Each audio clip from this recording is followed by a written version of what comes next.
And the complicated nature of this investigation, which could explain why we saw so many different law enforcement agencies and other police cruisers descending on different areas of East Raleigh, is initially police don't know how many people they're dealing with. They could have been dealing with multiple shooters, not just one. So that's something that they're always very aware of and cognizant of as they're trying to sort out the details. And they always proceed with extraordinary caution in trying to figure out what they're dealing with. And could there be an ongoing threat or a subsequent threat? Are there other people involved? So that would explain why we saw this tremendous law enforcement response and why we saw this continued response with different law enforcement agencies descending on different neighborhoods there in East Raleigh through the evening. And I think it was shocking to all of us who've done this for a long time now. You see, as you said, Rob Marshall giving you the lay of the land there, and we saw so many police cruisers in that one neighborhood,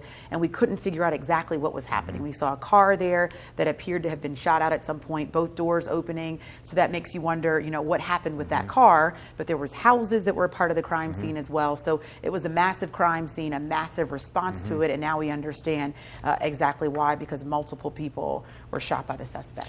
And the search was really complicated, and now we have a better understanding of exactly why. This gunman, according to our ability to map the geography here, made it quite some distance from the Hedingham neighborhood, east across the Neuse River, to an area just on the west side of I-540 and north of Old Mill Burney Road, to that general area. So presumably the person took off running in that direction. And as you saw in some of our video from Chopper 11, the Highway Patrol had their helicopter up overhead, and that helicopter is based at the Highway Patrol Training Center on the south side of Raleigh. But it's always instrumental, that Highway Patrol helicopter, in conducting these kinds of searches. They have very sophisticated equipment for, they have night vision cameras on there. They can do searches at night. They can do they have heat-seeking devices in there. So that can always be very helpful. But another observation that was complicating things and trying to track this person down immediately was that tree canopy that we've described through the evening, that our pilot in Chopper 11, Rob Marshall, said it was really tough for him to see and for our cameras to see through that tree canopy along the Neuse River Greenway Trail there, a very popular recreation area in East Raleigh. It was just really tough to see that. We saw Raleigh police officers also deploying drones there in the area as part of the search. But again, it's hilly there in that part of East Raleigh, and also that tree canopy. There's a lot of, it's a beautiful greenway. There's a lot of growth there, greenway growth, but it's hard to see in that when you're searching for someone who is on the run. It will be very interesting, Lauren, to figure out exactly how they were able to find this person in that barn or garage, what's been described as a barn or a garage, that structure in the eastern part of Wake County off Old Mill Burney Road. And to your point about the technology, using drones and being above a scene gives you a very different look than being there down on the ground. And so maybe they were able to follow his path because of the drones or sending their chopper up. It gives you a different look at the scene, a different lay of the land, and maybe that's how they were able to track him down. And earlier in the evening, they shut down some of the airspace, so maybe that was one of the tactics that they used in trying to keep a close eye on whoever this person was, knowing who they were looking for. It is the top of the 10 o'clock hour, and our Eyewitness News live team coverage of this tragic breaking news continues in eastern Wake County. So let's bring you up to date if you're just tuning in here on ABC 11 Eyewitness News at the top of the hour.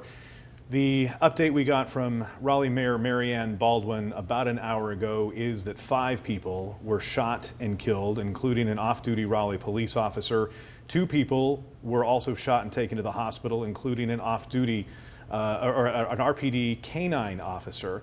The suspect, that shooter, is now in custody after an hours-long manhunt and then some kind of a standoff with that person. That person now has been taken into custody. The mayor describing this as a sad and tragic day, a day when we all need to come together and hold each other tight and comfort each other in this time of mourning for the city of Raleigh. Yeah, Marianne Baldwin going on to say, support those who suffered a terrible loss.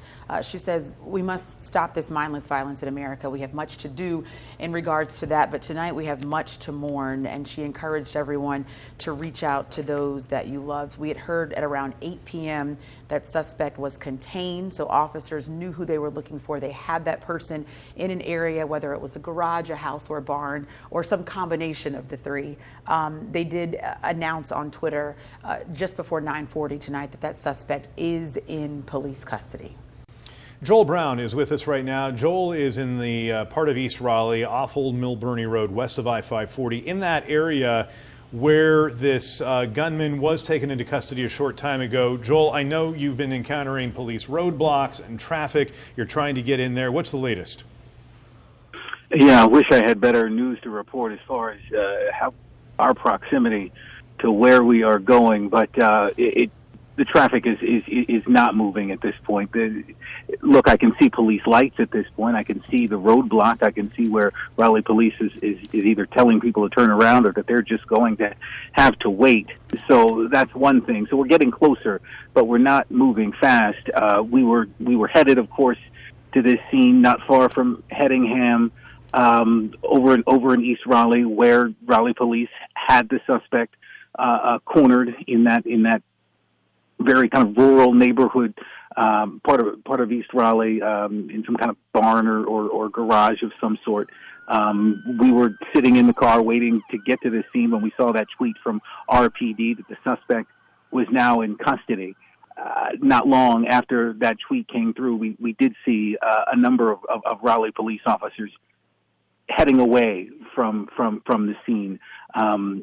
So perhaps the police presence dying down there, as the suspect's now in custody. But at this point, Old Mill Burney Road, where we are between Old Forestville and I-540, is still shut down, still not letting anyone, including dozens and dozens of nearby residents who are just trying to get through, trying to get home, move at this point. So we're waiting. We want to get closer to this scene. We want to get eyes on this neighborhood, on this structure, on this barn, garage, wherever the takedown happened, and report to you from there. But at this point, still stuck in traffic on Old Mill Burney Road, not far from where this all began, not far from the Raleigh Greenway where those original gunshots were fired. And there will be so much to learn, Joel, when you get there and you're able to talk to people who are near that structure where the gunman was taken into custody.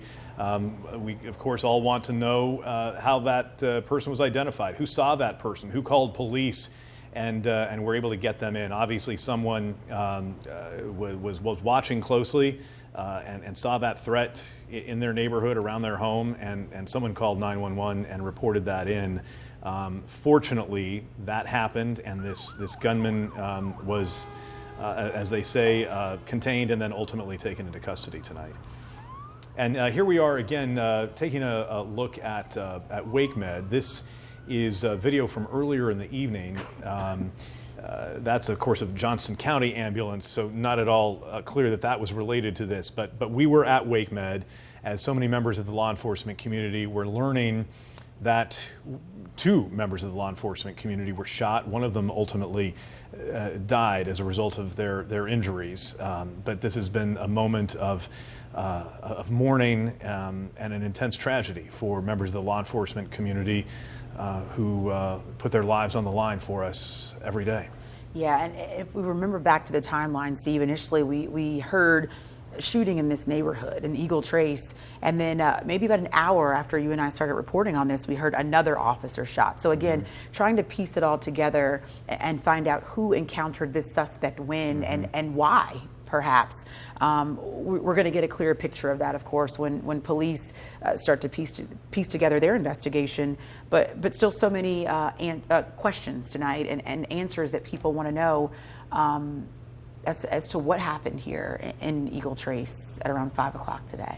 This does qualify as a mass shooting by definition, and sadly it has happened here in our community. And we will be learning more. It will come into focus in the hours and days ahead.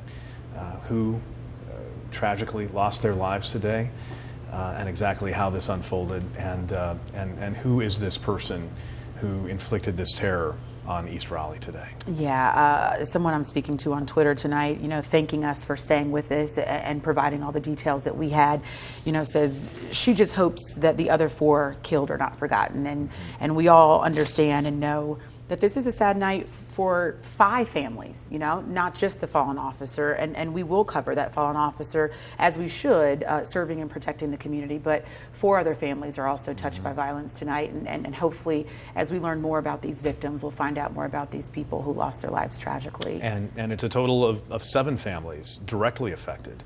A total of 7 people who were shot, 5 of them killed. The other 2, one of them was a Raleigh K-9 police officer. We don't have any details on the other person, but you're absolutely right.